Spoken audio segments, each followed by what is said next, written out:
Ce sont les derniers entretiens de notre saison, en attendant la rentrée prochaine, les cinquièmes. Je vous rappelle juste, on a parlé d'éducation avec François Dubé, on a parlé de justice avec Georges Fenech. Puis après, on a fait un tour du monde, puisqu'on a eu Éric Meyer sur la Chine et Xi Jinping. Et je vous recommande sa bande dessinée, qui est en vente à l'encre blanche.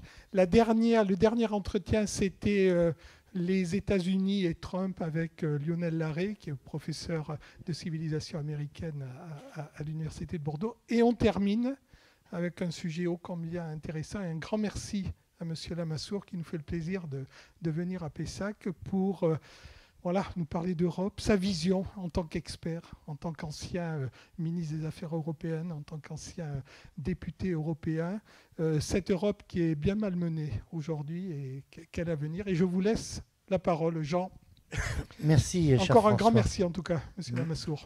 Merci beaucoup. En discutant tous les deux, Alain Lamassoure et moi, on échangeait à la fois nos impressions, mais aussi la ligne directrice de notre entretien.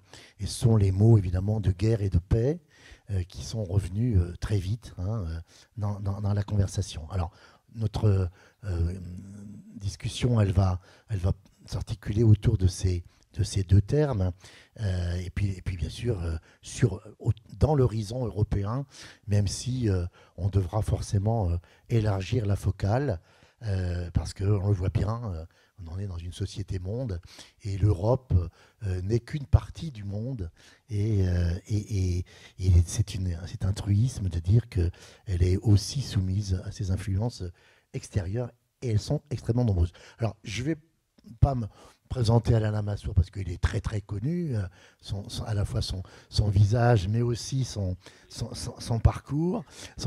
Donc, ce qui est impressionnant, c'est la durée de la longueur, la longévité de vos responsabilités en tant qu'élu, et surtout sur ce mandat européen, ce mandat de parlementaire européen.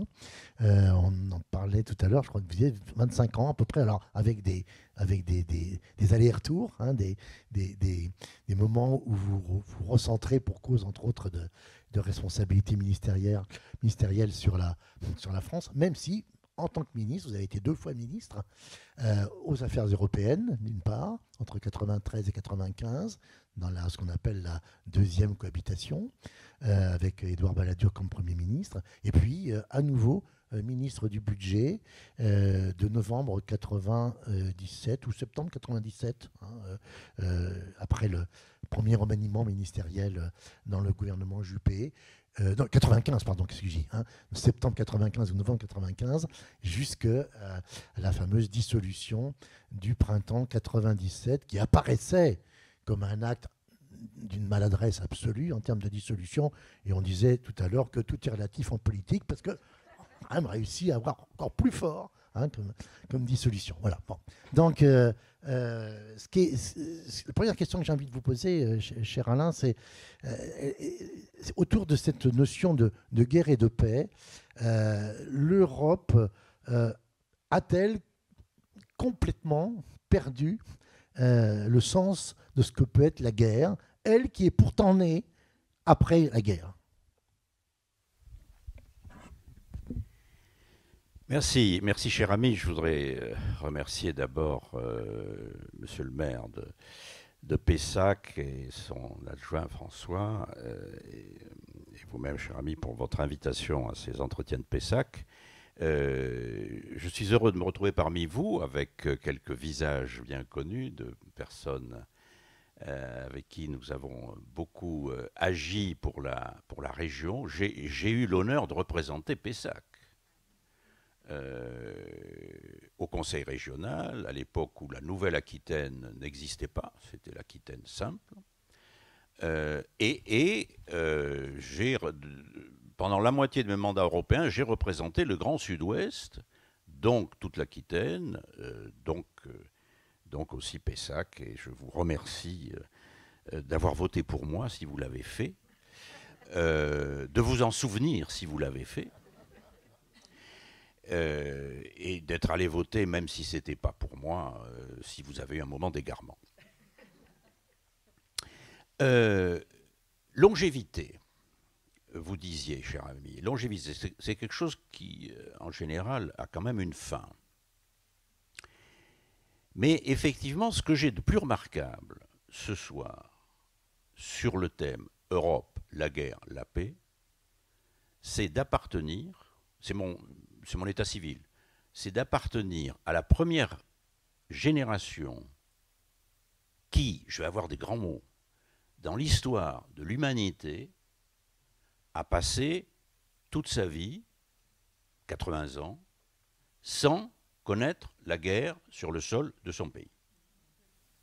Ça n'est jamais arrivé à personne, nulle part. L'humanité étant l'humanité, on se fait la guerre à chaque génération, avec le voisin, la communauté voisine, soit parce qu'on sent qu'ils vont nous menacer et donc on fait la guerre préventive où on se cherche des alliés, soit parce qu'on les sent très faibles, ben on va leur prendre leur territoire ou leur richesse ou leurs femmes. La guerre des... Monsieur le maire. Les Sabines. Les Sabines, l'enlèvement des Sabines. Nous parlions de l'enlèvement des Sabines. Merci, monsieur le maire. Je crois que vous êtes un grand spécialiste de l'histoire de l'Antiquité. Il était temps que vous arriviez, monsieur le maire. Voilà. En tout cas, notre thème commence avec Ötzi. Nous sommes en septembre 91. Voilà, vous connaissez l'histoire d'Ötzi. Des promeneurs dans les montagnes Dolomites, à la frontière entre l'Italie et l'Autriche, découvrent un hiberné, un hibernatus, dans la glace. Et donc d'ailleurs, du coup, les Autrichiens comme les Allemands sont des gens très sérieux. On dépose une plainte contre X pour assassinat. Et en fait, on découvre que l'intéressé est congelé depuis 5000 ans.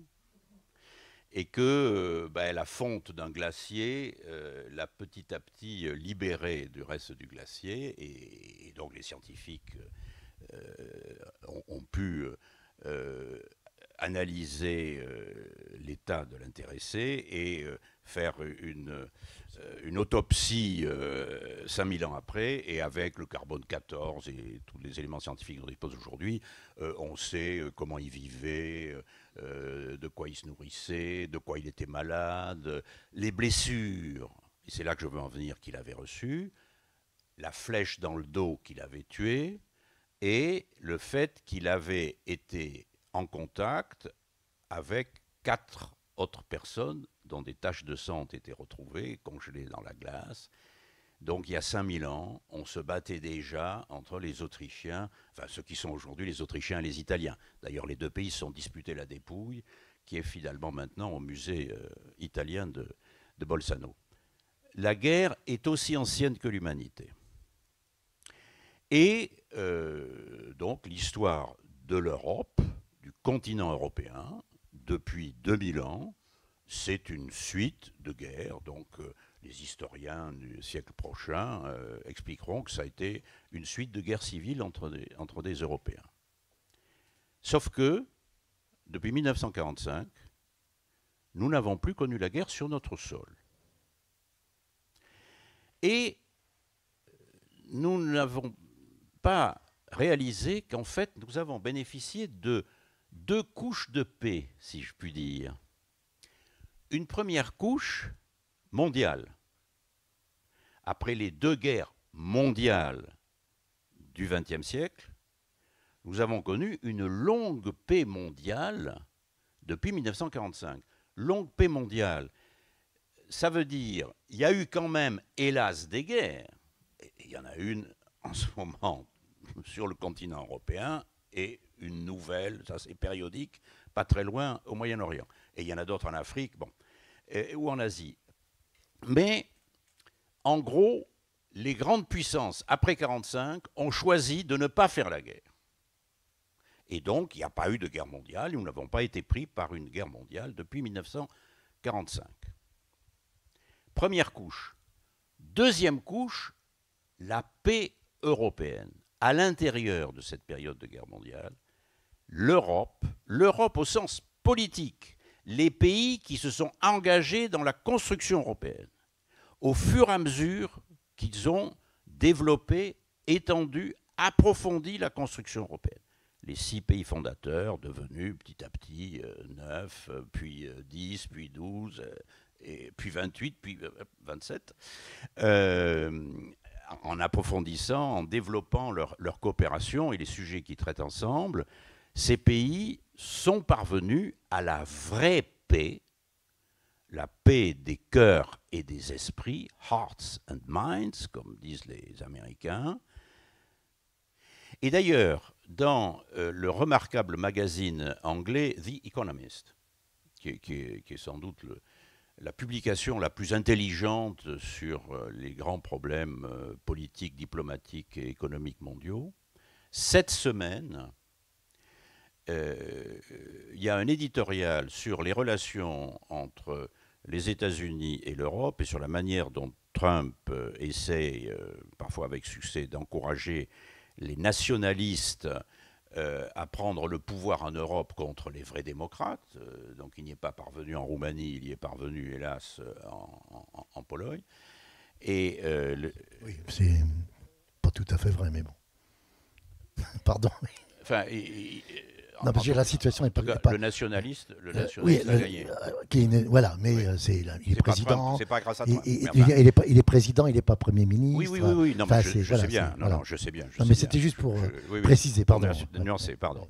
Non, le pouvoir est détenu par Donald Tusk, heureusement. Mais enfin, il a une capacité de nuisance, puisque son prédécesseur... Avec un droit de veto. Avec un droit de veto, oui.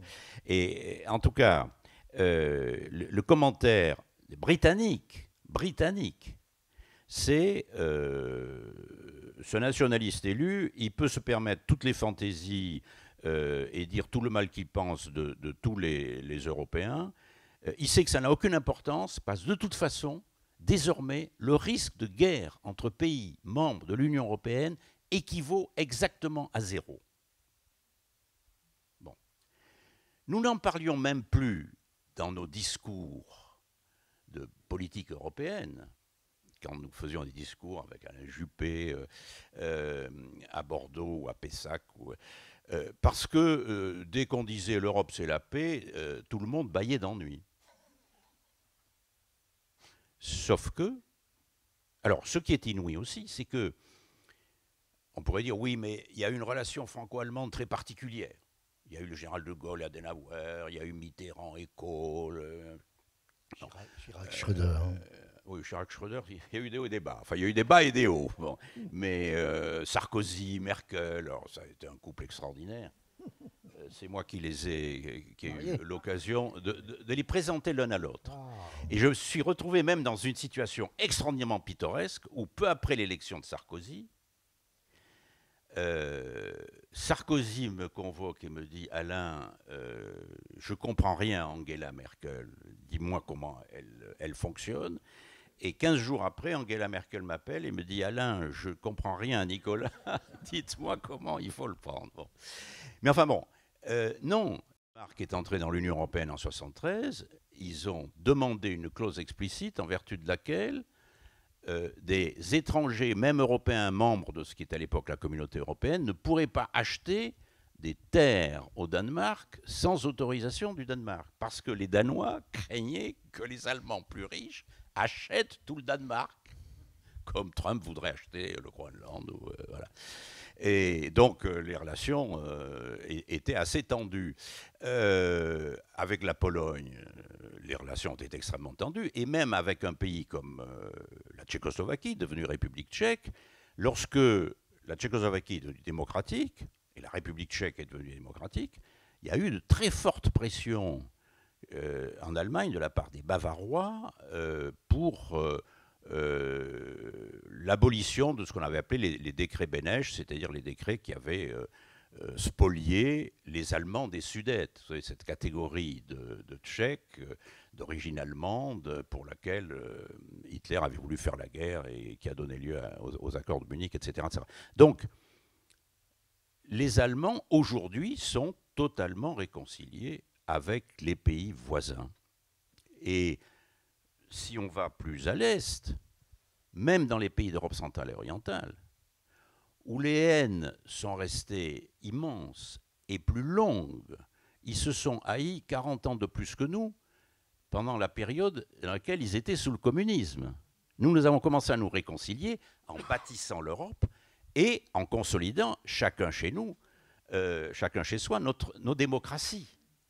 Et c'est quelque chose dont on ne parle pas et qui est un sujet majeur sur lequel je travaille un peu en ce moment, en réconciliant nos manuels d'histoire à l'école. Y compris en faisant des communs d'ailleurs. Y compris en faisant des manuels communs franco-allemands. Mais manuel commun franco-allemand, c'est bien pour la France et l'Allemagne. Voilà.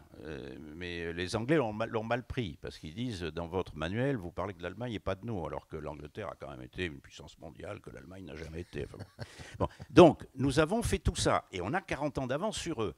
Ils ont des retards, on pourrait y revenir si vous voulez, dans le progrès démocratique, dans la réconciliation avec leur propre passé national, chacun avec son passé national, et chacun avec son histoire tumultueuse avec ses voisins. Néanmoins, pour donner un seul exemple, qui va vous surprendre d'ailleurs,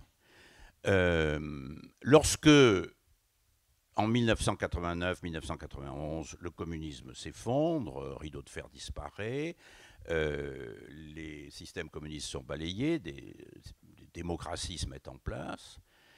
La Lituanie, Vytautas Landsbergis, qui a été le héros de l'indépendance lituanienne, fait une déclaration, et qui est élu premier président démocratique de la Lituanie libre, fait une déclaration en disant, voilà, nous nous sommes débarrassés de l'hégémonie russe, maintenant le danger numéro 1, c'est l'hégémonie polonaise.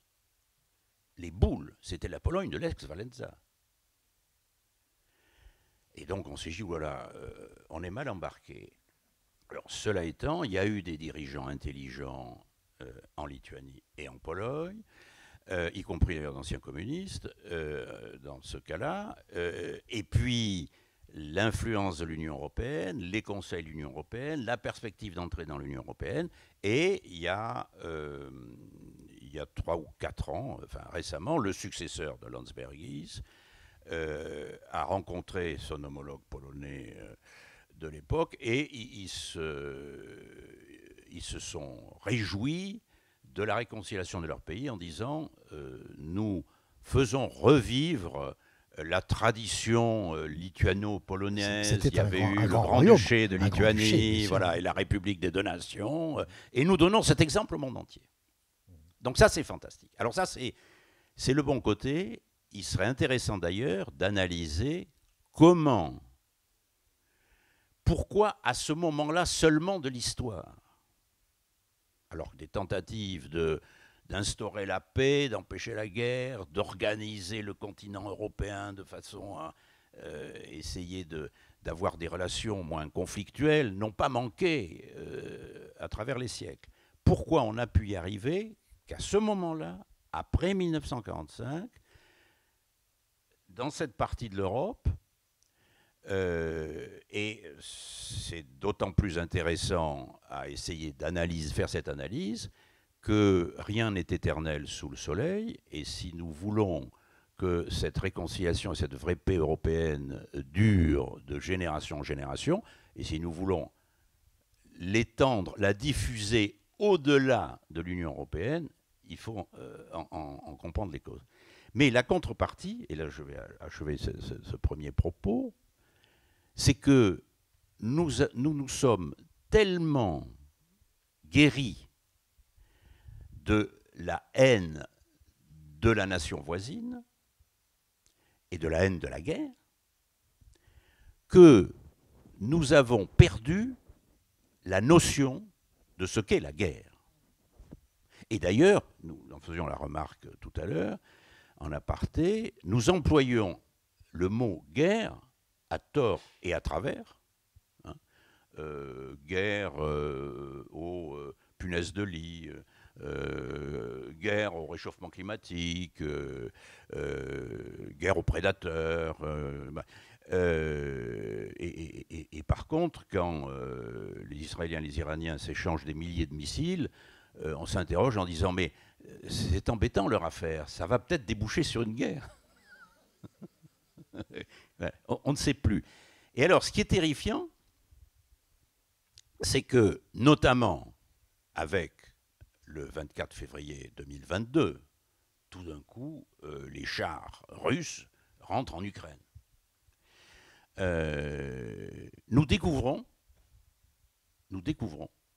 que si nous pratiquons la paix entre nous, si nous, après avoir été obligés d'abandonner nos colonies parce que les peuples qu'on avait colonisés ont cru aux valeurs que nous enseignions mais qu'on ne pratiquait pas vis-à-vis d'eux, nous ne menaçons plus personne dans le reste du monde et donc nous considérions que plus personne ne nous menaçait du reste du monde. Et nous avons découvert à partir du 24 février 2022 que nous étions des agneaux qui se réveillaient dans un monde de loups. Voilà. Et alors là-dessus, sans doute, certains d'entre vous connaissent Woody Allen et ses films. Il y a une anecdote d'un film de Woody Allen, je ne sais plus lequel, un film où il joue son propre personnage, qui est un angoissé métaphysique, et qui cherche la religion qui va le rassurer. Alors il va voir des chefs religieux successifs, donc il va voir le catholique, voir un protestant, il va dans un aéroport voir des types en pyjama qui sont des bouddhistes, et puis il rencontre un rabbin. Quand même. J'allais dire quand même, ça.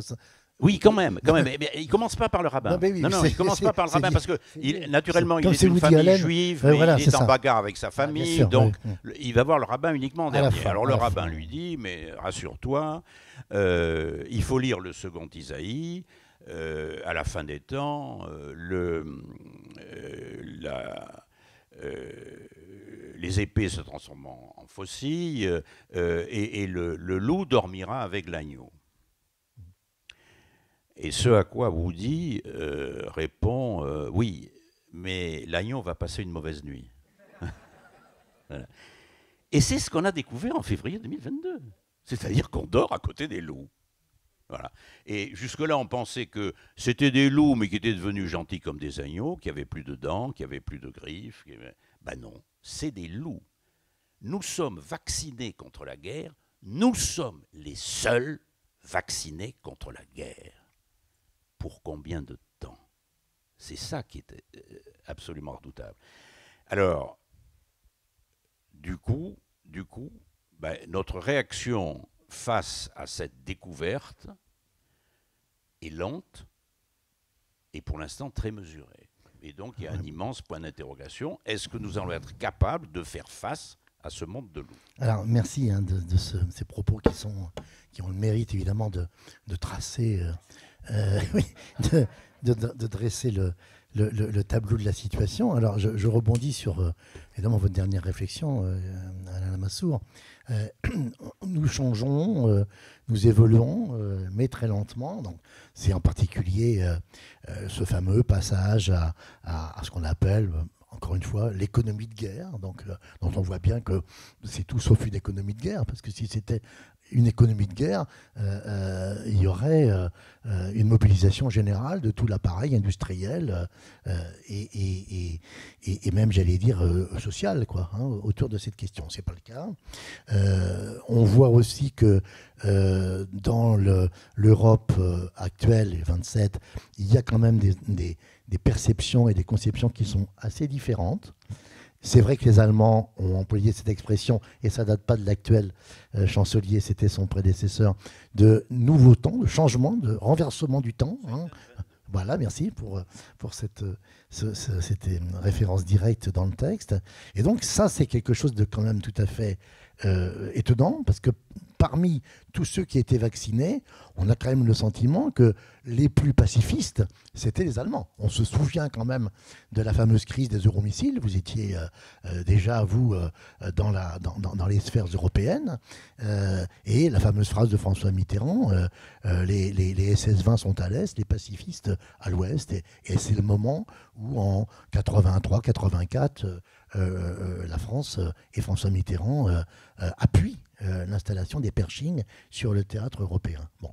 Mais les Allemands étaient, j'allais dire, encore sans doute plus réfractaires à la guerre, parce que c'était certainement ceux qui avaient le plus payé dans la folie meurtrière d'Hitler. Est-ce que, à votre avis, aujourd'hui, l'Europe, l'Union européenne a les outils institutionnels, d'une part, parce que ça c'est quand même essentiel, mais également la conjonction, j'allais dire, par exemple, financière, économique, qui permettrait ce réveil et cette mise en ordre de marche dans l'hypothèse d'une attaque, puisque parallèlement à ça, on voit bien que les États-Unis et Trump sont rentrés dans un cycle qu'on qualifiera pour être euphémisant d'isolationniste. Alors, d'abord, les États-Unis, bon, Trump est un fou, c'est un tyran, mais sur ses relations vis-à-vis de l'Europe, elles ne sont pas fondamentalement différentes de ses prédécesseurs. Alors là, on a vraiment un problème, nous, Européens, là je ne parle pas de l'Union européenne, je parle des dirigeants de nos pays, avec les Américains. Parce que, j'évoquais tout à l'heure Dean Acheson, donc dès les années 40, les Américains désireux d'empêcher Staline de s'emparer de l'Europe, et naturellement ils voyaient leur intérêt à eux et pas simplement notre intérêt à nous, mais enfin tout de même les intérêts étaient liés, et donc ils nous disaient vous devez faire l'essentiel de l'effort, nous on sera là, mais nous n'avons pas vocation à rester pour l'éternité pour vous défendre. Ça a été dit après la fin de la guerre froide, pas par Clinton tellement, mais par George Bush, W. Bush, qui nous l'a dit, qui a dit nous serons là pour défendre l'Europe, mais pas en première ligne. Mais on n'a pas écouté Bush parce qu'on a eu des griefs avec lui sur l'affaire irakienne. Bon. Puis ça a été dit par Obama. Mais Obama, il était tellement séduisant. Donc on était séduits. Et c'était un beau parleur, il était adorable, etc. Oui, oui. C'est lui qui a eu le mot de pivot. Quand même, ça veut dire, on vous regardait jusque-là, et puis maintenant, on regarde de l'autre côté, on vous tourne le dos, les gars. Voilà. Mais enfin, je suis gentil, vous m'aimez bien, et tout va bien. Bon. Ça nous a été dit de manière extrêmement grossière par Trump 1, mais comme il était grossier, on n'a retenu que la grossièreté. Ça nous a été dit aussi par le brave Biden, qui nous l'a dit de la même manière. On ne l'a pas écouté. Et là, maintenant, où Trump revient de manière particulièrement brutale et avec des expressions encore plus dures et catégoriques, là, on est obligé. Mais alors, on découvre comme si on était surpris. Mais ça fait 20 ou 30 ans qu'on aurait dû en tirer les conséquences. Mais là, il faut bien reconnaître que tous nos dirigeants, ont manqué de vision et de perspective à moyen et long terme. Alors là, il y a deux catégories de dirigeants européens. Il y a les Français et les autres. Je parlerai d'abord des autres. Les autres, c'est le déni pur, se sont voilés la face sur les conséquences pour la sécurité de l'Europe de la fin de la guerre froide. Et donc, ils ont considéré qu'il n'y avait plus de problème de sécurité et que de toute manière, les Européens seraient là. L'Alliance Atlantique était toujours là, et donc les Américains seraient là, et donc si c'était grave, on s'abriterait dans les Américains. Et ils ont profité à plein de ce qu'on appelait les dividendes de la paix. c'est-à-dire l'argent qui était consacré, et du temps de la guerre froide, nous y consacrions des sommes relativement importantes à notre outil de défense, on l'a transféré. On aurait pu en faire des économies. On l'a transféré sur des politiques sociales, environnementales, sociales au sens large. Et c'est là que même le chancelier social-démocrate Scholz, alors que traditionnellement en Allemagne les sociodémocrates sont pacifistes, et même plus pacifistes que les Verts, qui de lui-même, en 8 jours, alors il a fait le retournement complet à 180 degrés, qui a été encore renforcé par celui qui lui a succédé, il a battu Friedrich Merz. La France. Alors la France, elle, s'est endormie à sa manière. C'est-à-dire, la France a considéré, donc l'OTAN, on n'a jamais eu trop besoin, la guerre froide est finie, on en a moins besoin qu'avant.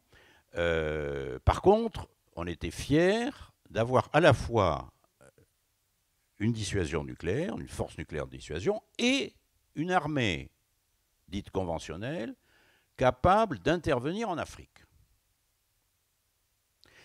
Et jusqu'à ce qu'on soit chassé ignominieusement et dans des conditions humiliantes pour nous, à mon sens, mais enfin personne n'a souhaité le dire dans la vie politique française il y a 1 ou 2 ans, du Sahel, du Mali, du Niger, du Burkina Faso, etc. Cette région du monde nous a servi de terrain d'entraînement pour nos armées. Et nous avons donné l'illusion, nous nous sommes donné à nous-mêmes l'illusion que nous avions une des armées les plus puissantes du monde, et l'armée la plus puissante d'Europe, avec les Britanniques. Sauf que, 24 février 2022, en 15 jours, on découvre que l'armée française ne vaut rien pour faire la guerre. La vraie guerre.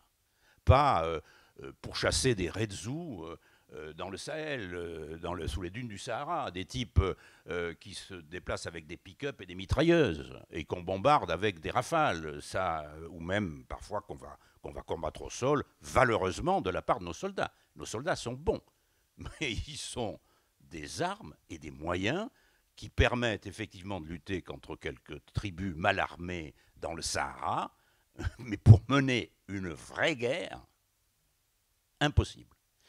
Et donc, on est tous tombés de très haut. Le prestige de la France est tombé de très très haut. Parce qu'il y avait une espèce de non-dit dans la politique européenne et dans les avancées européennes, dans la construction européenne. Le non-dit, c'était quand il s'agit d'économie,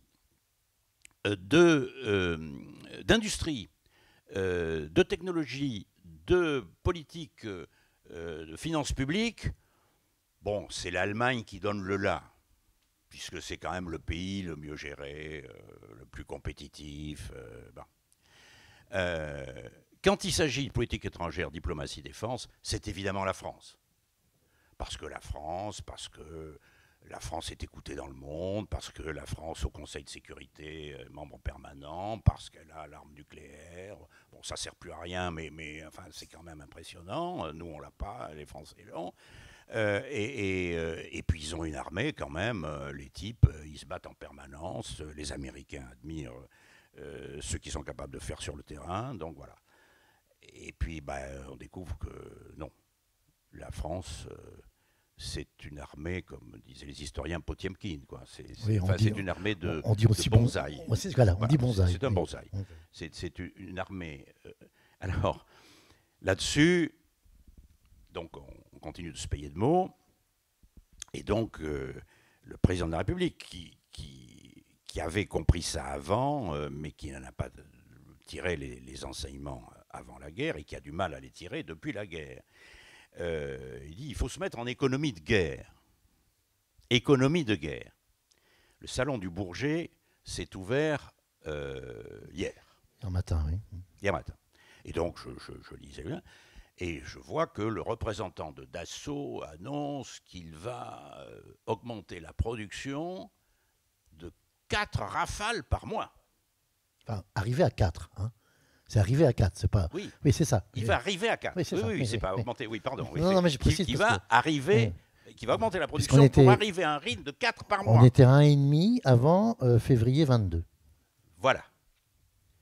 Voilà. On était à 1,5, on va passer à 4. On va doubler, on va plus que doubler. C'est formidable, on est en économie de guerre. Je regardais mes livres d'histoire.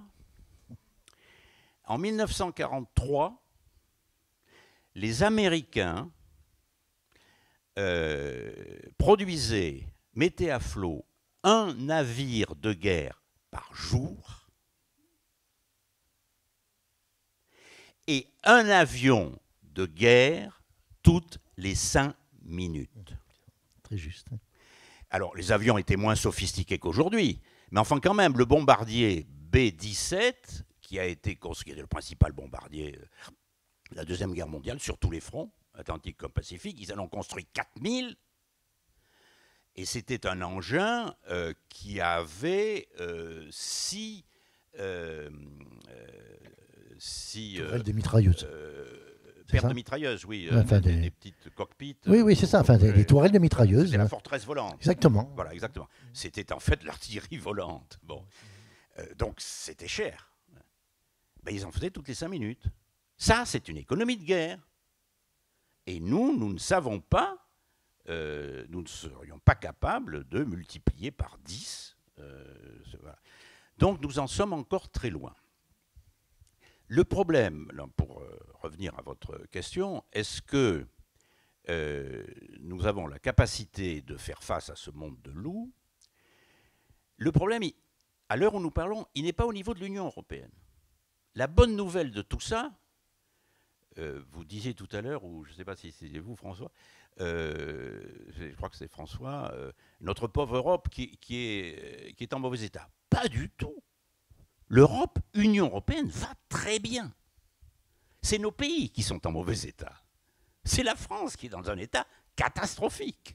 La France est à l'arrêt, plus personne n'est en mesure de décider quoi que ce soit. Et du coup, ben, l'Europe va mal, parce que quand un pays aussi important que la France ne fonctionne pas...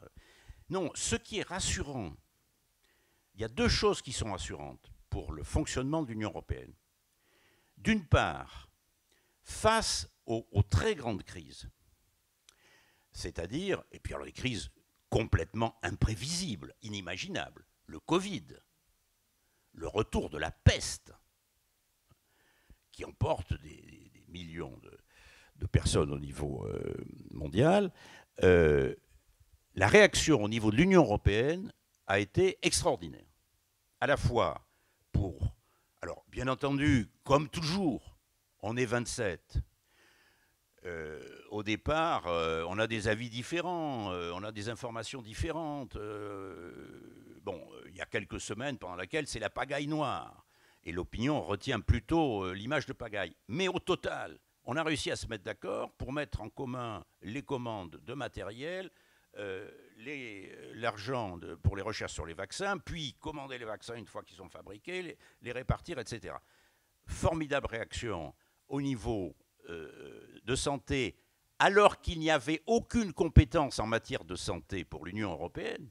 C'était une compétence, il y avait des agences, il y avait 2 ou 3 agences, mais plutôt de détection, d'information, de recherche, mais pas de politique de santé à proprement parler. On a improvisé, ça s'est bien passé, notamment grâce à l'excellent commissaire français Thierry Breton. Et ensuite, conséquences économiques des confinements, parce que quand même, pendant 3 mois, en moyenne, toute notre activité économique s'est arrêtée. Non pas pour des raisons économiques, mais parce qu'on n'avait plus le droit d'aller travailler, à cause de la contagion. Et donc, il a fallu soutenir les entreprises pour qu'elles ne fassent pas faillite, et soutenir les salariés pour qu'ils ne soient pas mis au chômage. On a trouvé l'argent, et qui c'est qui a trouvé l'argent? Ben, on l'a trouvé au niveau européen, parce que là, tout le monde, y compris les Allemands, y compris les pays que l'on qualifie de frugaux, d'Europe du Nord, qui n'aiment pas s'endetter, ben, on a tous été obligés de s'endetter, vu l'importance des sommes. Et on a intérêt évidemment à se grouper pour s'endetter, à avoir de meilleures conditions vis-à-vis des marchés financiers. C'est ce qui s'est passé.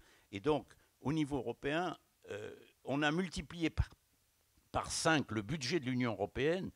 Les modalités techniques étaient un peu plus compliquées, mais en fait, ça revenait à ça, pour faire face à ça. Donc, face au Covid, face aux conséquences économiques du Covid, puis la guerre, face à la guerre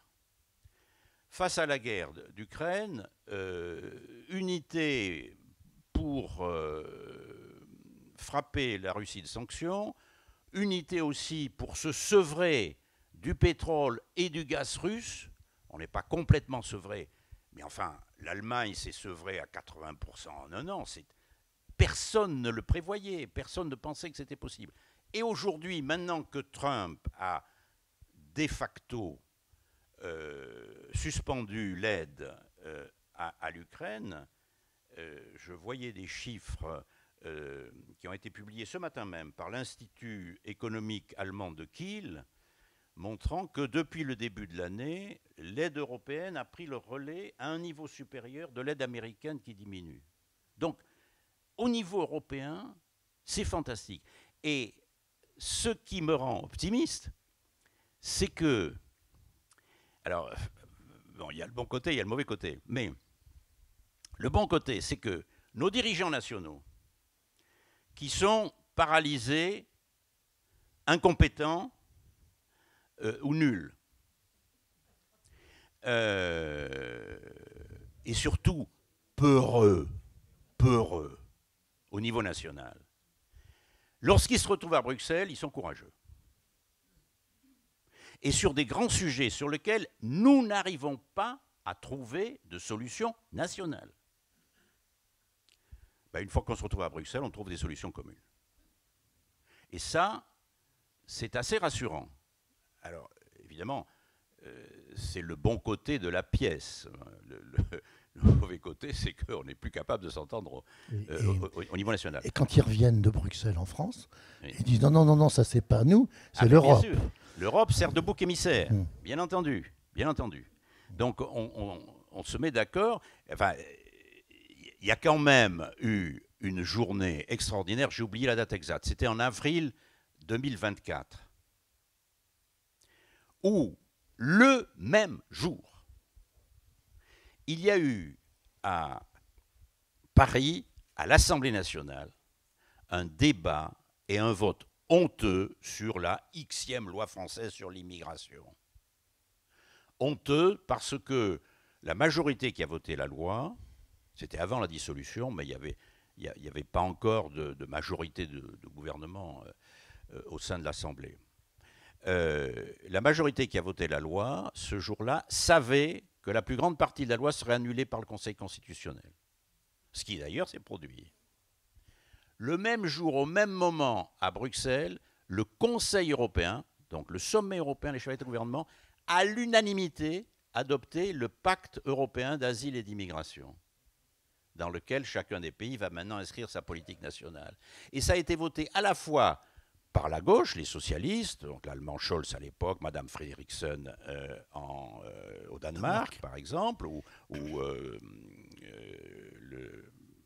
l'espagnol, notre ami espagnol, et par Madame Meloni en Italie, la Madame Le Pen italienne. Voilà. Donc, sur ces grands sujets qui sont extraordinairement difficiles du point de vue politique, on a beaucoup de mal à se mettre d'accord. On n'y arrive pas au niveau national en France. Par contre, quand on se retrouve en Europe, à Bruxelles, en Europe, ça marche. La deuxième chose qui me rend optimiste, c'est de constater ce qu'on a vu avec les élections européennes l'année dernière, c'est qu'il n'y a plus, alors vous nuancerez, hein, mon côté gascon me fait exagérer un petit peu, mais pas tellement. Il n'y a plus de partis politiques hostiles à l'Europe, à l'Union européenne, chez nous, dans nos 27 pays. Ça n'existe plus. C'est-à-dire que les partis politiques qui sont nés en grande partie d'une hostilité à la construction européenne, avec comme premier objectif, on détruit la construction européenne ou on sort notre pays de l'Union européenne, depuis qu'un pays l'a fait, le Brexit, plus personne n'en parle. personne n'en parle. Et de ce point de vue, l'évolution du Rassemblement national est extraordinairement intéressante. Parce que déjà, dès 2017, après sa première défaite contre Emmanuel Macron à la présidentielle, Marine Le Pen a annoncé officiellement qu'elle renonçait à ce que la France quitte l'euro et retrouve sa monnaie nationale. Pourquoi elle l'a fait? Non pas par idéologie, mais parce que ses propres électeurs tiennent absolument à ce qu'on garde une monnaie qui, quand même, a l'avantage d'être plus stable et plus solide et donner de meilleures garanties que le franc que les plus anciens d'entre nous ont connu périodiquement dévalué. Et tout récemment, ces choses-ci, poursuivant cette évolution, le Rassemblement national en est maintenant à engager une réflexion, c'est-à-dire accepter qu'on revienne à un équilibre des finances publiques qui assure une maîtrise de la dette alors que l'endettement atteint un niveau considérable, qui sont les objectifs proprement européens. Même chose pour Mme Meloni, qui en Italie, elle, est arrivée au pouvoir, avec une campagne électorale dans laquelle elle tirait à boulet rouge contre l'Union européenne et contre son prédécesseur Mario Draghi, personnage extraordinaire qui a sauvé l'euro en 2010-2012, et avec un total cynisme, une totale hypocrisie, mais une vraie efficacité politique. Et je dirais, tant mieux pour l'Europe, une fois au pouvoir, elle a suivi la politique de Mario Draghi. Politique économique, politique étrangère, soutien à l'Ukraine, alors qu'elle était plutôt pro-russe avant, soutien à l'Alliance Atlantique. Voilà, alors, c'est de la tactique, en fait. Quand on est de droite, on revient inexorablement. Oui, non, tant que nous sommes des démocraties, à partir du moment où, en fait, nos peuples se rendent compte, c'est ça, moi, qui m'amuse beaucoup, les citoyens sont plus européens que les dirigeants dans nos pays. Et d'ailleurs, les eurobaromètres le prouvent.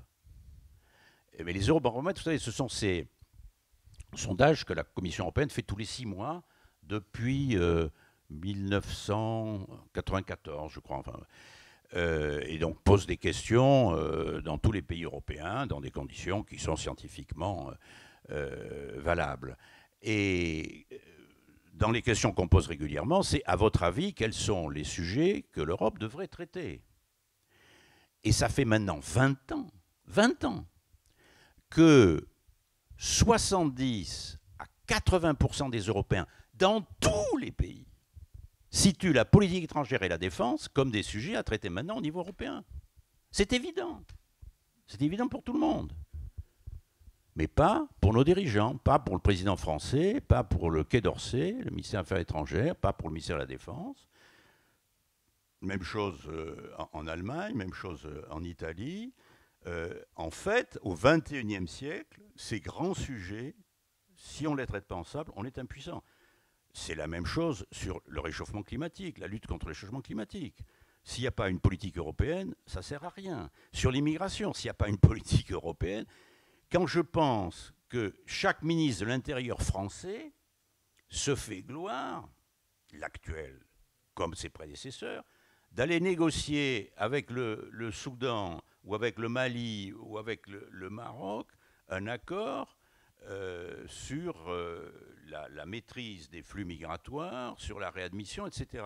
Mais vous passez un accord avec le Maroc, du coup les Marocains, effectivement, arrêtent les personnes qui ne sont pas en situation de remplir les conditions et qui voudraient venir en France. Mais les intéressés, qu'est-ce qu'ils font? Ils prennent des bateaux, ils vont aux îles Canaries. Et là, ils sont en Espagne, et puis donc dans l'Union européenne, et dans l'Union européenne, ils circulent librement. C'est les accords de Schengen qu'on a signés, dont on fête cette année les 50e anniversaire. Donc, si on n'a pas une politique européenne, 40e. Ou 40e. Oui, effectivement, 85. Si on n'a pas une politique européenne, qui après est déclinée dans chaque pays, mais s'il n'y a pas une position commune de tous les pays européens vis-à-vis de tous les pays extérieurs, d'où peuvent provenir ou par lesquels peuvent passer des candidats à l'immigration chez nous, on est fatalement impuissant. On est fatalement impuissant, voilà. Et ça, le citoyen, monsieur, madame, tout le monde le comprennent spontanément. Pour nos dirigeants, c'est un peu plus difficile. Voilà, donc, si vous voulez, sur les perspectives des mois, des années qui viennent, est-ce qu'on va basculer du bon côté ou du mauvais côté? Est-ce qu'on va se laisser emporter par les événements ou est-ce qu'on va reprendre en main notre destin? S'il y a une volonté politique dans nos pays, et ça reste vrai depuis le premier jour, d'abord en France et en Allemagne, et en Pologne, maintenant, il faut rajouter la Pologne. Oui, et les institutions européennes accompagneront. Par contre, si la volonté politique manque, là, ça va être plus compliqué. Et il y a un an encore, la volonté politique était très forte en France et en Allemagne, la coalition au pouvoir était assez branlante. D'ailleurs, elle a fini par s'effondrer. Aujourd'hui, c'est l'Allemagne qui est en position de force avec un dirigeant qui a une vision très, très, très forte et pris des positions révolutionnaires pour l'Allemagne, même si sa situation intérieure est un peu compliquée. Et la France, je ne sais plus où elle se situe sur la carte. Bien. Merci. Je crois qu'on va applaudir déjà Alain Lamassoure pour ce brillant exposé. François a le micro. On peut consacrer. On va dire oui, c'est ça.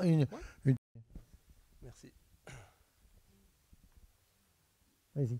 Oui, monsieur Lamassoure, j'ai une question concernant un de vos propos. Vous disiez, concernant à la fois la défense et la politique étrangère, qui est difficile à se développer au niveau européen, même si la majorité des citoyens y sont favorables. Est-ce qu'il est envisageable, selon vous, voire souhaitable, que l'Europe avance à différentes vitesses, c'est-à-dire qu'un groupe de pays avance sur ces sujets-là, plutôt que d'attendre que les 27 pays soient tous alignés?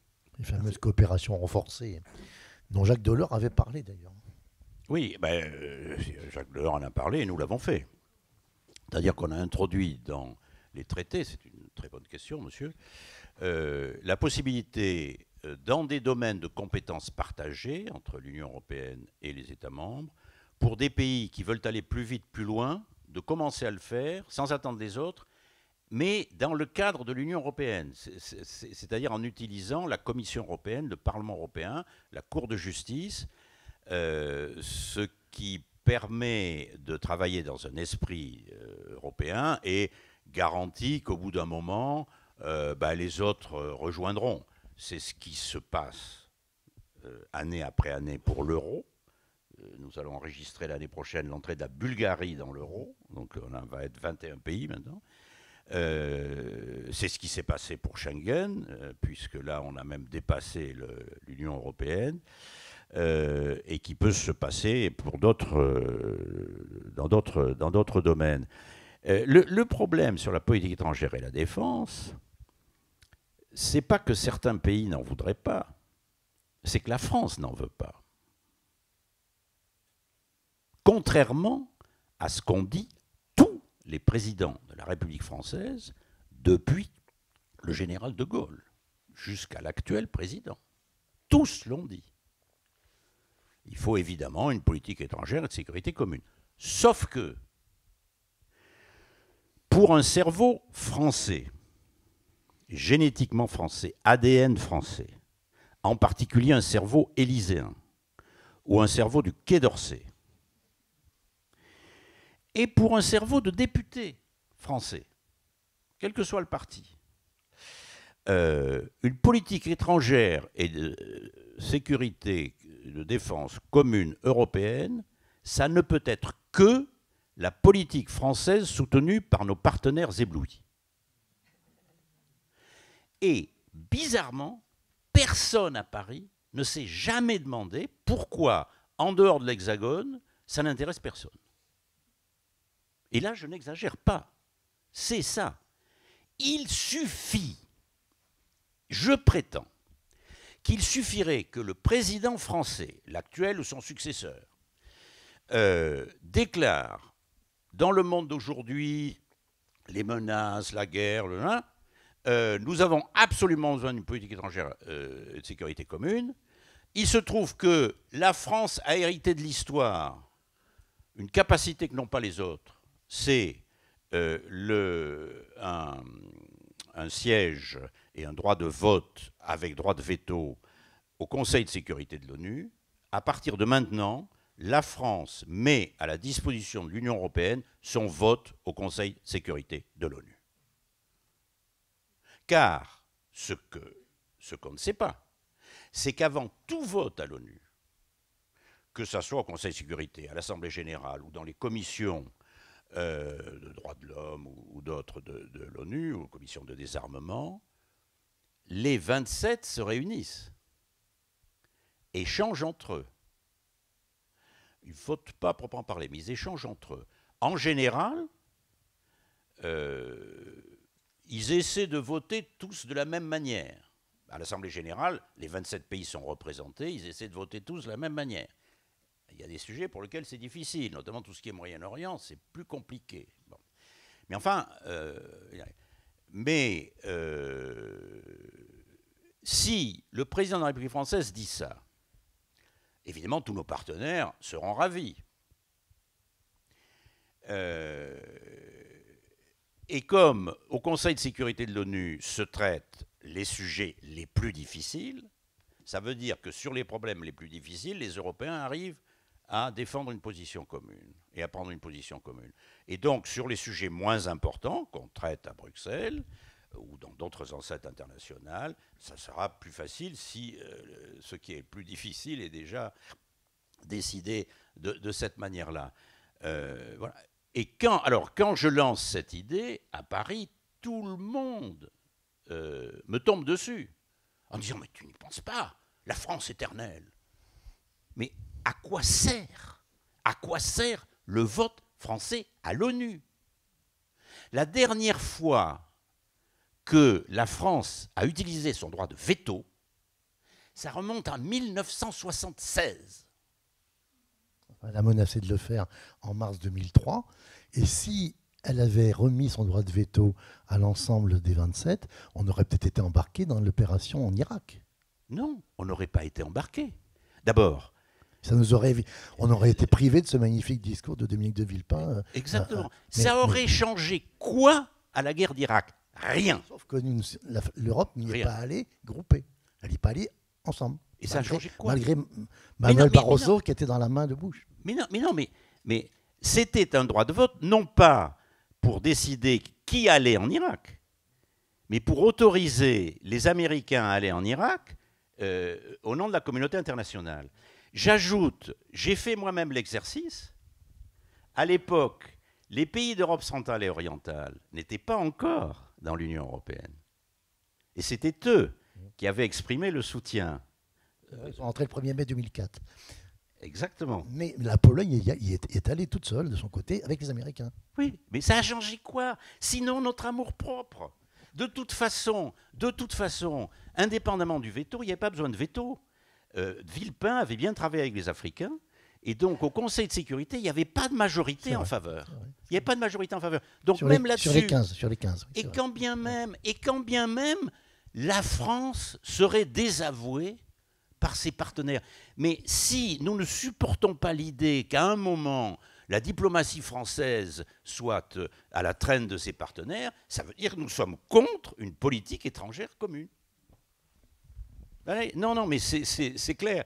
Et donc, dans ce domaine, les Français sont plus européens que leurs dirigeants. Mais c'est vrai en Allemagne, c'est vrai en Espagne, c'est très frappant. Déjà, 20 ans après le traité de l'Élysée, donc le traité de l'Élysée c'était en 63, donc il y avait eu un sondage en 83. Et en 83, à la question, est-ce que vous verriez l'armée française commandée par un général allemand? L'armée française faisant partie d'une armée européenne commandée par un général allemand. 80% des Français disent oui. J'ajoute, alors je ne sais pas ce qu'il en est aujourd'hui, mais au moins jusqu'à une période récente, 80% des officiers français diraient oui aussi. Parce que les diplomates sont restés extraordinairement patriotes, nationaux, chacun veut garder son truc. Les militaires, ce que je décrivais de manière un peu trop sommaire, je m'excuse tout à l'heure en disant l'armée française est incapable de ça. Nos militaires le savent. Ils sont les premiers à le savoir. Le Coindre dont on parlait est le premier à le savoir et à le dire.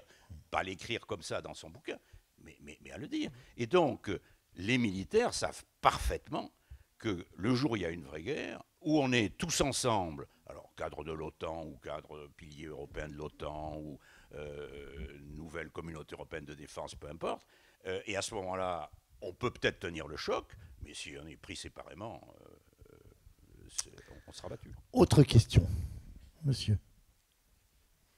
Je répondrai plus brièvement. Oui, si on... Par oui ou non. Bonsoir et merci. Allez-y, monsieur.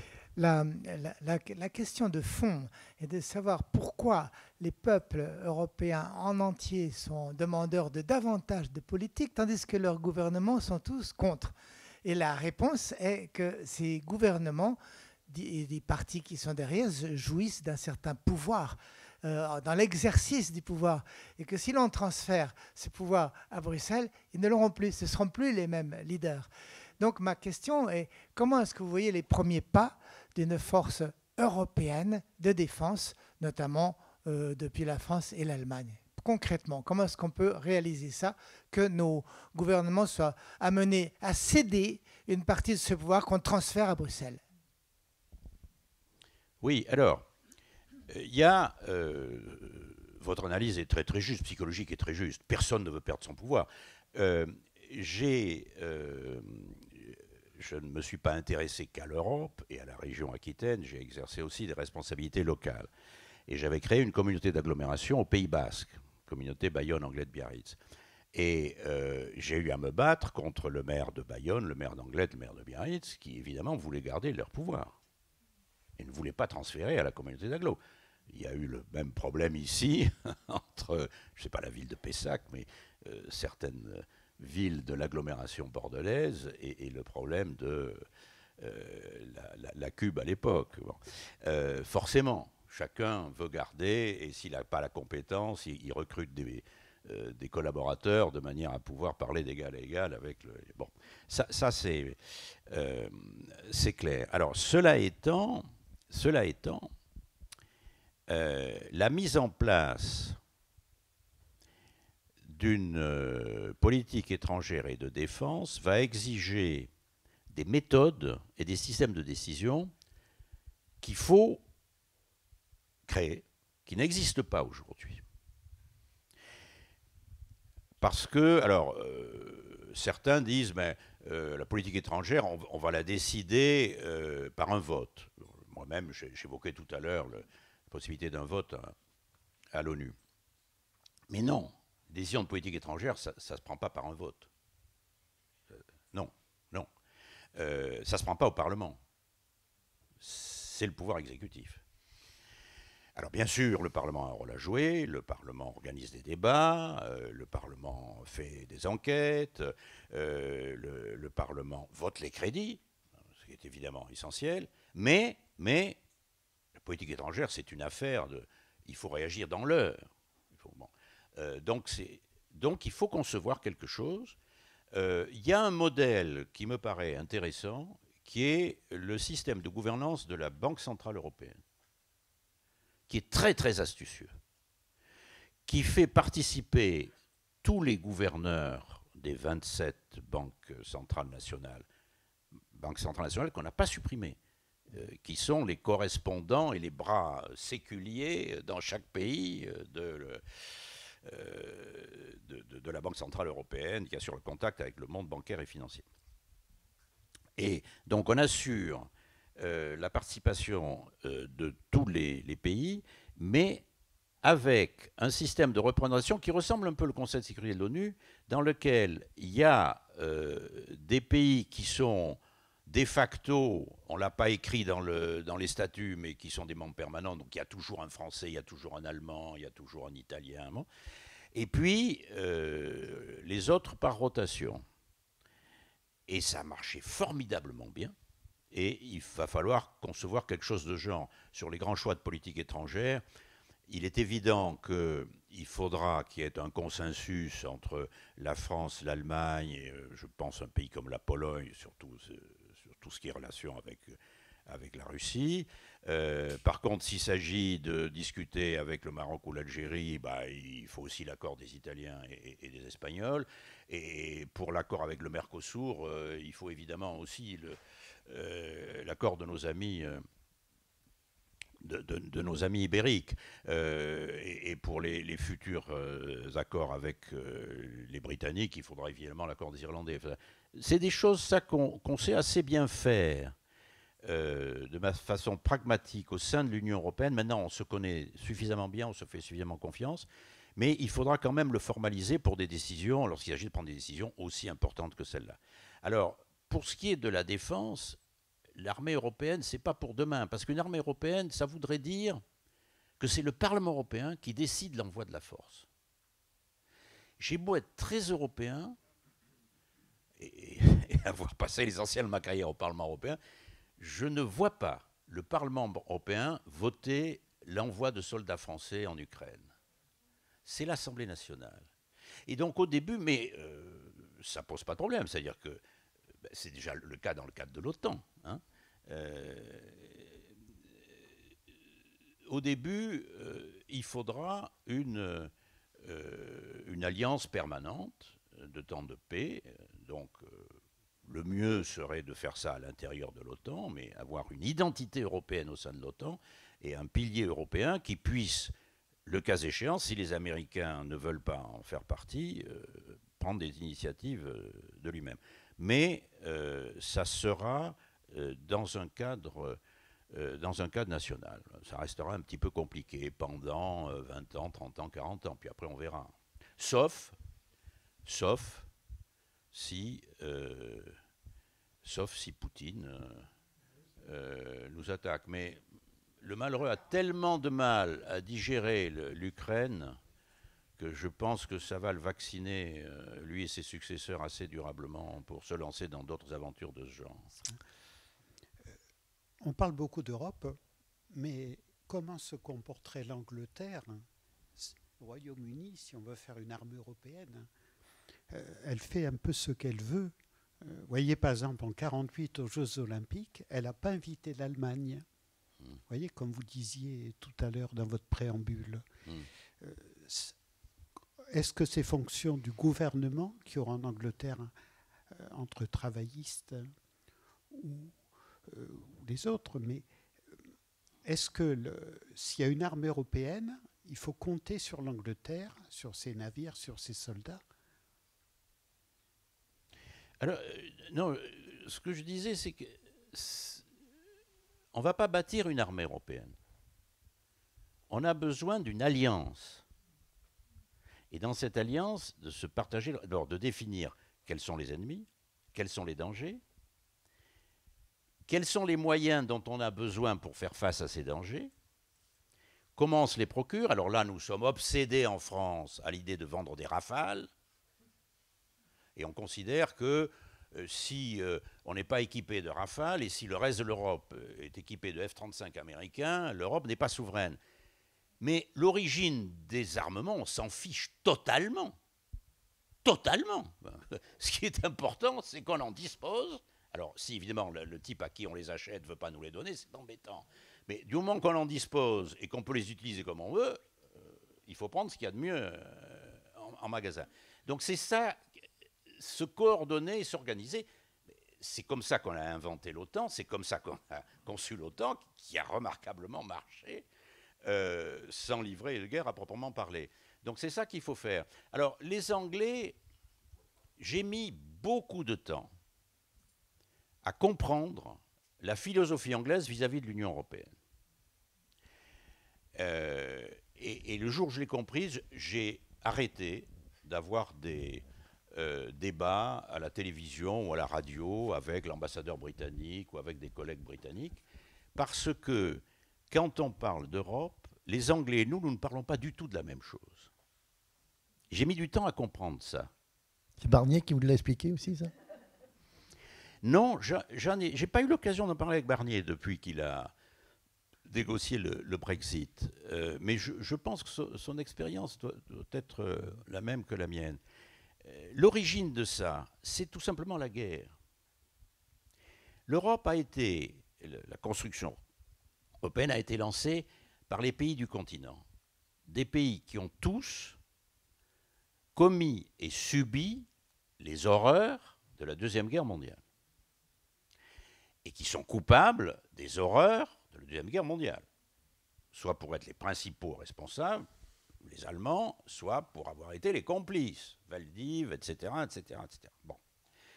Et donc nous sommes sortis de là, ruinés, détruits, ruinés, exsangues, 9 millions de morts allemands, 6 millions de soldats, 3 millions de civils.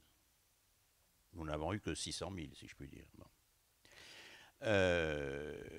Honteux et impuissants. Alors que nous étions encore des puissances mondiales avant la guerre.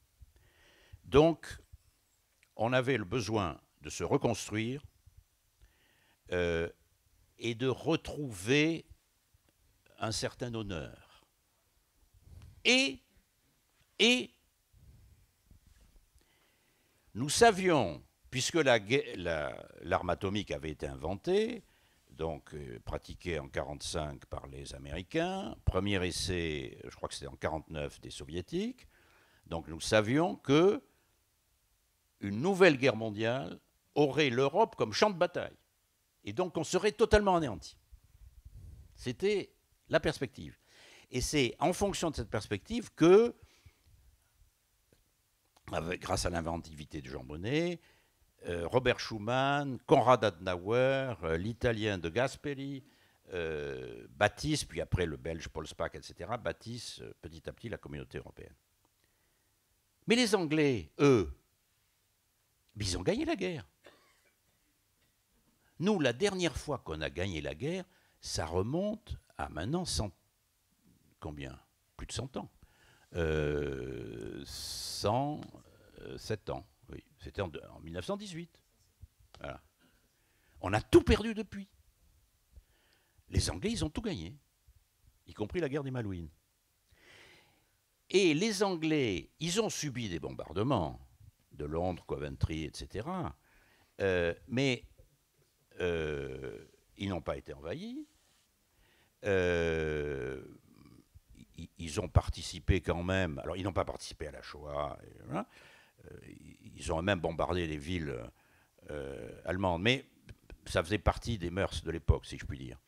Donc, ils se sentent pas du tout responsables des horreurs de la Deuxième Guerre mondiale. Ils sont sortis fiers et non pas honteux de la guerre, en se considérant toujours comme une puissance mondiale. Et donc, ils ont adhéré à l'Union européenne, enfin la communauté devenue Union européenne, comme ils adhèrent à une organisation internationale ordinaire. Donc à l'OCDE, au Conseil de l'Europe. Ils en ont été fondateurs du Conseil de l'Europe, par le traité de Londres. Oui.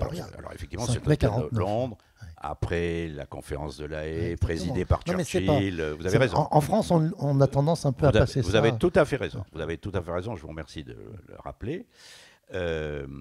Mais ils ont veillé à ce que le Conseil de l'Europe n'ait aucun pouvoir. N'est pas de pouvoir exécutif. Exactement, et pas économique, en effet. C'est pas économique. Parce que il ne décide pas, le Conseil de l'Europe. C'est la Cour européenne. Oui, il a l'autorité sur dans l'outil de contrôle. Oui, voilà. Mais non, c'était le grand débat du Congrès de La Haye qui a continué après. Et les Anglais se sont dépêchés de créer le Conseil de l'Europe pour éviter qu'il y ait autre chose. Avec le discours de Churchill à Strasbourg, c'est étonnant. Qui était magnifique. Mais donc, le discours de Churchill, c'est « Je suis pour les États-Unis d'Europe ». Et donc le monde va s'organiser en d'un côté, on laisse de côté les communistes, et pour le reste, il y a à l'ouest les États-Unis d'Amérique, à l'est les États-Unis d'Europe, et au milieu, l'Angleterre avec son Commonwealth. Voilà.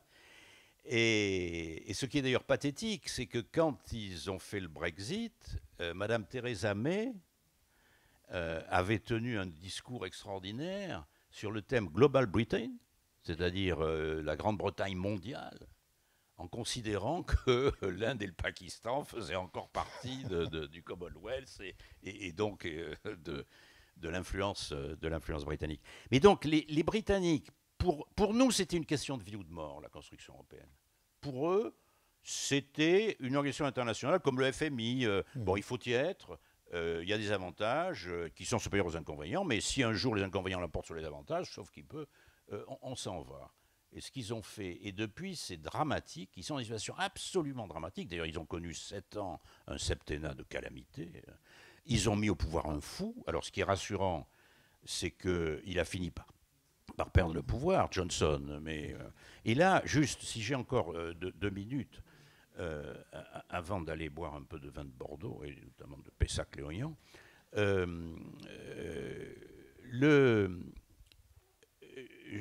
dans les 2 ans qui ont suivi le référendum du Brexit, je voulais absolument, enfin j'étais comme tout le monde assommé, catastrophé, en même temps je me suis dit, les Anglais dehors, ça sera peut-être plus facile qu'avec les Anglais dedans. Bon débarras. Voilà, bon débarras. Alors ce à quoi l'excellent Jean-Louis Bourlange, qui était mon collègue au Parlement européen, plein d'humour, a eu la formule la plus extraordinaire en disant oui, la grande différence c'est que les Anglais, ils avaient un pied dedans et un pied dehors, et maintenant ça sera le contraire. Et effectivement, maintenant qu'ils sont à nouveau gouvernés, alors ils ont passé 7 ans sans être gouvernés, avec ce fou de Johnson, notamment, maintenant ils ont une espèce de François Hollande. On sent l'enthousiasme. Voilà, ils ont une espèce de François Hollande. Qui s'en va beaucoup, qui est très sympathique, qui a de bons réflexes, mais qui n'a pas pour l'instant une très forte personnalité. On verra. Mais ce qui m'a fait peur, donc j'ai suivi tous les soirs, il y avait le débat, je ne sais pas pourquoi, à 20h heure française, donc c'était 19h chez eux, à la Chambre des communes, sur le Brexit, qu'est-ce qu'on fait, qu'est-ce qu'on négocie. Le Brexit, le référendum a eu lieu, alors le traité négocié avec Barnier. Et j'ai réalisé à ce moment-là, j'avais déjà participé, alors en étant physiquement présent, assisté à des débats de la Chambre des communes, quelque chose d'extraordinairement exotique pour nous. Le speaker en perruque, enfin, truc invraisemblable. À la Chambre des Lords, le président est assis sur un sac de laine. C'est anglais. Et ils n'ont pas de constitution. Ils n'ont pas de constitution écrite. Alors, leur règle de base, c'est la coutume. Mais sauf que la coutume, elle n'est écrite nulle part. Et il y a eu un moment, alors je ne sais pas si vous vous souvenez, votre mémoire est meilleure que la mienne, vous vous souvenez du nom du speaker du temps du Premier ministre fou, de Johnson, qui criait « Order, order ». Et alors ce speaker, alors c'est vraiment très curieux. Donc, on lance un débat. Alors c'est le Premier ministre qui lance un débat. Et puis le chef de l'opposition qui est en face, ils ne sont pas plus éloignés que... Oui, si. Et entre les deux, il y a une table. Avec des bouquins dessus. Oui, il y a une table avec des bouquins, des bibles, je ne sais pas quoi.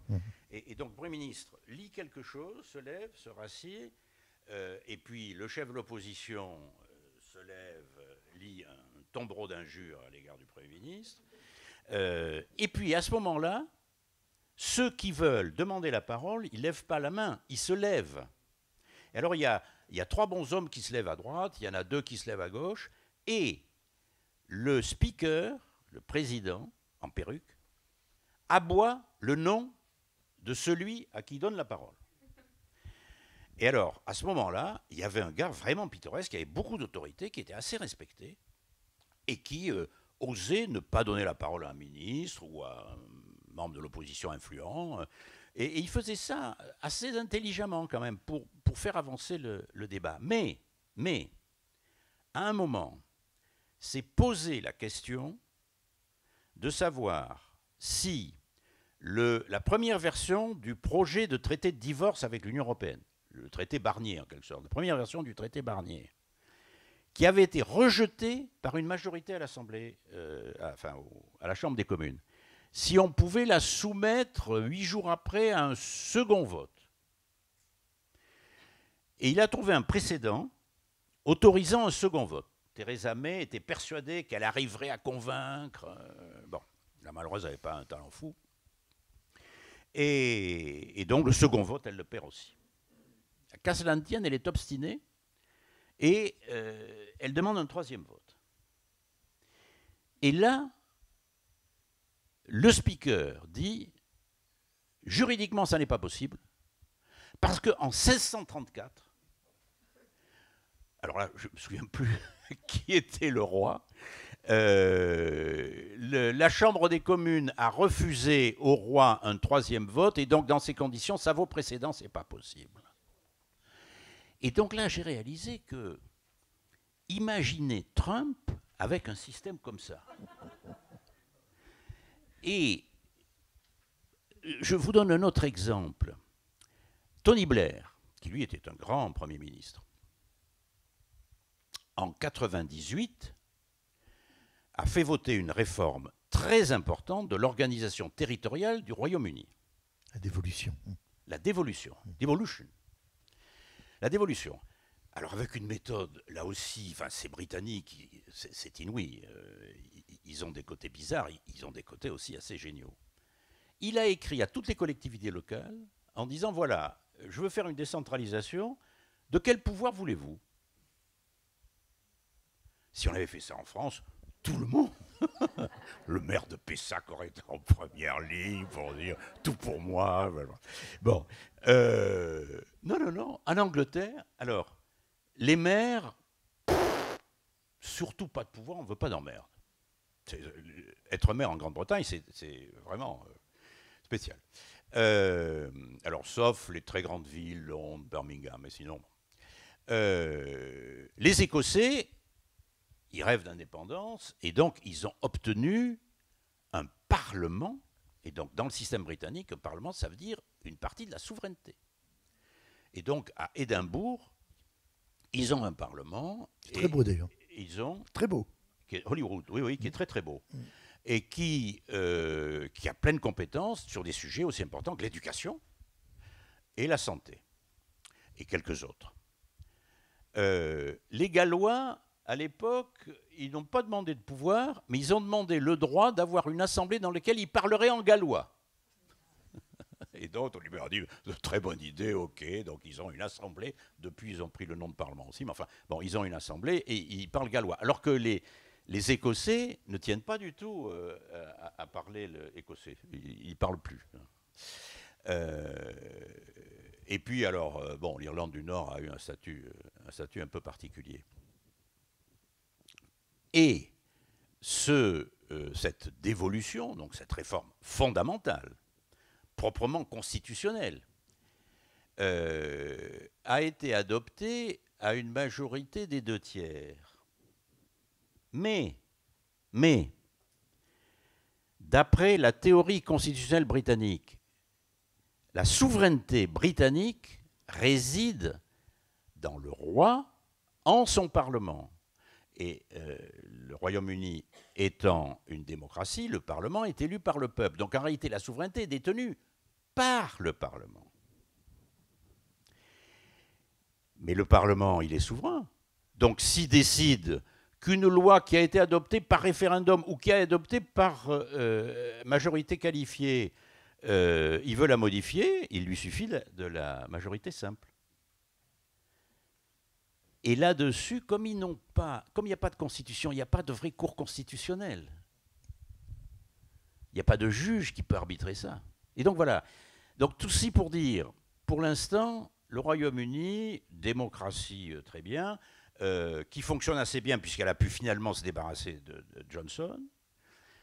On peut espérer qu'elle arrivera à éviter qu'arrive au pouvoir Nigel Farage, ce calamiteux personnage qui a réussi l'exploit quand même de convaincre le peuple britannique de quitter l'Union européenne, après avoir siégé lui-même 18 ans, quelque chose comme ça, au sein du Parlement européen, où on se moquait de lui, mais voilà. Mais donc, voilà, tout ça pour dire que la démocratie, c'est quelque chose... C'est une série de traditions et d'équilibres extrêmement subtils. Et alors chacun de nos pays a son modèle. En ce moment, tous nos modèles sont soumis à des vents extraordinairement forts, hein, les 40e rugissants ou les 50e rugissants. Il faut que nous sachions y résister. Et donc, pour conclure, l'Europe va bien, mais la famille ne peut pas vraiment aller bien si chacun de ses membres a le chikungunya. Voilà. Et donc il faut qu'on guérisse du chikungunya. Ça, c'est la punchline finale. Merci. On va laisser la parole à monsieur le maire de Pessac, cher Franck Rénal. Oui, elle va être brève. Tout d'abord, merci cher Alain. Bravo. Mais quel infatigable conteur, pédagogue, enfin, défricheur de toute notre actualité et sur un temps long, jusqu'en 1634, donc on a bien compris. Et, mais même avant, 5000 avant Jésus-Christ, voilà, il y a 5000 ans, avec le pauvre chasseur qui s'est pris une flèche dans le dos. Et oui. Donc, merci. Et peut-être, oui. Peut-être. Ouais. C'est vrai, les autres, on ne sait pas. Peut-être qu'ils sont encore plus profonds, les autres. Ils les avaient tués avant, peut-être.